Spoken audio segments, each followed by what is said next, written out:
Hey everybody, I'm Chris Provost. You're doing car chat with Chris, and I'm in a car. We're gonna chat. I'm not driving though. My wife's driving. There she is. And I'm not going to Dutch Bros, which makes me sad. I really wish I was going to Dutch Bros, but I'm on my way to the hospital to get a procedure. We'll get into that in a second. How long did it take you to convince me to go to Dutch Bros though, babe? A long time. It took a long time. I refused to go for a long. I don't know why. I didn't go until I created a little song. Yeah, I didn't. You created a little song for me?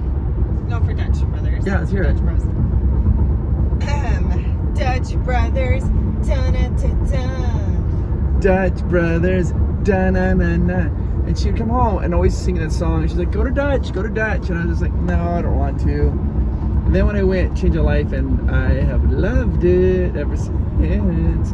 And I wish I was going to Dutch Brothers right now. But I'm on to the hospital to get what's called a colonoscopy. And for those of you maybe don't know what a colonoscopy is, I'll go into a little detail, and if it's this might be too much information, and if it is, I'm sorry. Colonoscopy is you go to the hospital or whatever they perform it at, and they take a camera and they go right up your bum, and they look around all your large intestines, and they're looking for like polyps, they're looking for like anything like it's like a precancerous treatment. So my family has had really high colon cancer, and so this is actually my third time doing this. I did it once in my 20s. That was the worst one. So, and then I did it in my 30s, and now I'm doing it again. And the prepping is it's just awful. The reason the one in the 20s is so awful is when I went to get it done back then, they would allow you to do it without anesthesiology. You were awake when they were doing it, and I was completely awake, and they inflate your intestines with air, so that way the camera can go through. It's easier to go through, and that is so uncomfortable. It hurts so bad, and I remember just laying there, and the doctor's like, he's like, breathe through it, and I was like, and I couldn't even breathe because it hurt so bad.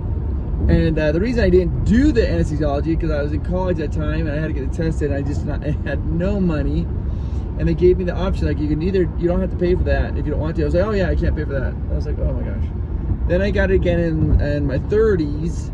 And that time I did it right. They did the anesthesiology where they put you to sleep. You're asleep, you just wake up. They're like, hey. And so now I'm going to go get it again. And the prepping is really bad. The procedure itself isn't as bad as everybody thinks. You go in, they put you to sleep, you wake up, you're like, oh, that was it was done. I don't even know. So I am going to, you have to do this whole prep. I'm going to go through the prep with you. So the prep is, like, you can't eat food. I haven't had food for the last maybe 60 hours or so. So I am a little hungry. Like 3 days before the procedure, like after 7 o'clock, no more food. You only have like a light dinner, and then you start this prep, and they give you these. You have to go buy like stuff. You take these pills, and they're called stool softeners. Oh, I think that's the worst. I'd rather just some saying poop softeners, but they don't say that. You take those pills, and then a couple hours later, you have like these big, huge, giant bottles of like Pedialyte, like 32 ounces. And you have to mix in this powder, and a lot of it. You mix this powder, and then you swirl it around, and then you drink that whole bottle. So I did that yesterday. And you drink the bottle, you have to drink it within about an hour. It takes 1 hour to drink the whole bottle. So every 15 minutes, you have to have a fourth of that bottle gone. And then you're just sitting there, you're like, you feel fine, and then all of a sudden, it's like, it's just awful. You go to the bathroom, you just can't stop going to the bathroom. You go in there, you sit down, you go to the bathroom, and then you get up and you walk away. And you're like, I gotta go again. You go back in, and it kind of wears off by the way when they time it. It kind of wears off by the time you go to bed. So then you get up and you have to do this 6 hours before the procedure. I was hoping my procedure was gonna be early in the morning. They start like at 7 in the morning. I was like, I wanted it to be 7 in the morning. If you get a procedure like 7 in the morning, then you start the prep like at 1 in the morning. Just wake up and do that, which I was like, great. I wanted to, but my procedure is later in the afternoon. Mine's at 2. So then this morning I woke up and then get another big, huge bottle of this Pedialyte. It's 32 ounces. And you mix it with all the powder, and you just sit there and you drink it.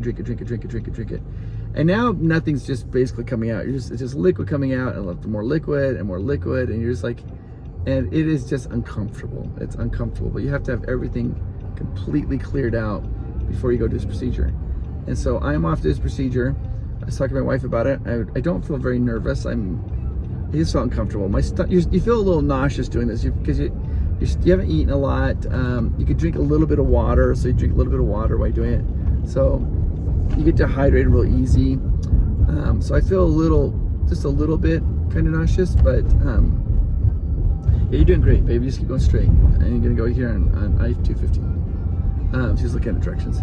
And so I just feel a little nauseous, and I feel kind of hungry. And all I can think about is this meatball sub at Hollywood Studios. I want that sub so bad, but can't get that. So I don't know. Do you have plans for dinner? No. So I bet you she'll let me choose. But then I'm worried I get done, I won't be hungry because I'll be nauseous from all that. So, but yeah, so that's it. Anyways, I'll let you guys know how I don't expect, fingers crossed, but I expect it to be a non-remarkable, that everything's gonna go there and they're gonna say great, looking great, and then we're off and good to go. This is just a preventive measure that you have to do. So, all right. I will come back and let you know how it is once this is done. Babe, you waking up?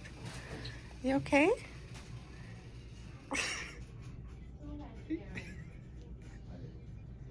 Are you okay, sweetie? It's time to wake up. It's time to wake up and go home. You did great. You did great.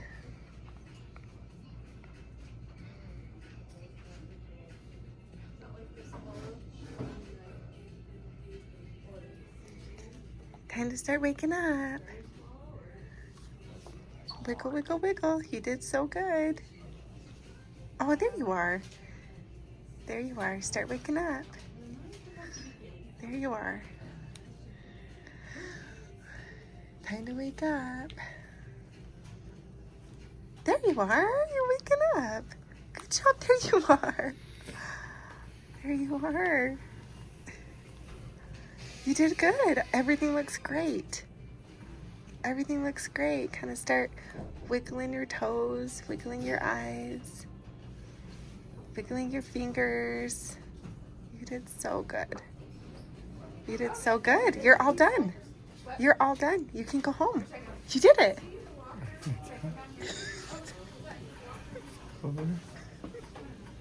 You did it. Where are we? You did so good. Yes, I got you a balloon. I told the doctor. You did so good. You did so good. I thought you were my alarm clock, and I was waking up, and I was like, I don't want to get up so early.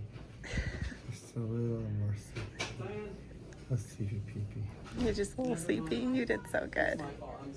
You're done. Yeah. You're done. Yeah, you did great. Everything looks great. Does it look okay? It's all good. I told jokes. Good. I bet you did. I did. I bet you did. But You told your poop jokes? I did. I was just like, you're so funny. You are funny. You are. You are funny. It says baby boy on it. And a little ducky. You did great. Hi. I love you. Love you. Mwah. I don't love you. I love you so much. Just say I'm lucky. I'm lucky. No, I was like, they're like, the doctor, I was like, you're a sorry for me. I just said, so we never appreciate. Oh, good. I can't believe it's over. You did good. I'm so happy it's over. Oh, yes. They brought you back here? Yeah. So, how did it go? Great. Everything looks great. Everything's perfect. Yeah. Yeah. You don't have to come back for another 5 years. I got you a balloon and a little ducky to cuddle up to. And Reese's peanut butter cups, because that's your favorite. You did great. I heard you for like a long time you wake you up. I was trying to get you to wake up. You were sound asleep. I didn't even know. Yeah, that'll be her. Roll on your side. I was like, yes, roll on the side. You were on your side. That was good. And they gave me some stuff. And they asked the questions like, are you a good breather? You're a great breather. Like, so good. I was getting tight. What? Oh, I have a blood thingy. You're doing great. Anyways, what time is it? I was out. You were out. Yeah, that was really fast. Really fast. I was so nervous. You did great. You were nervous, but that's okay. They rolled me on my side.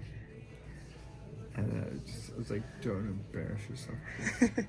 You didn't embarrass yourself. You never embarrass yourself. Yeah. They said it's okay. You did good. Everything's good. I wanted to get, I was so tired. And then I just don't want to be embarrassed. And then I didn't know what he meant either. you're so pretty. You look very handsome yourself. I love you. Love you. So they wheeled me in. I told some jokes. And the anesthesiologist laughed. He's like, I've never heard these. And he's like, you're just funny. He's like, I'm gonna tell these to my sons. And I made the doctor laugh. And then they have you roll on your side. Oh, need a side. We're in the car driving home. My wife got me a baby balloon. Baby boy balloon. And I was like talking to the nurse. I'm like, I got a get well balloon. She's like, it says baby boy. I was like, what? And then you had to hold it through the hospital. I did. I had to walk through the whole hospital. Really easy. So I went in. They take like your vitals and all that, and then they wheel you in. And the anesthesiologist is like, okay. There's like, I'm gonna have you lay on your side. And I was like, okay. And he's like, I'm gonna give you this stuff. It's gonna put you to sleep. And he put like a little oxygen nose on my thing.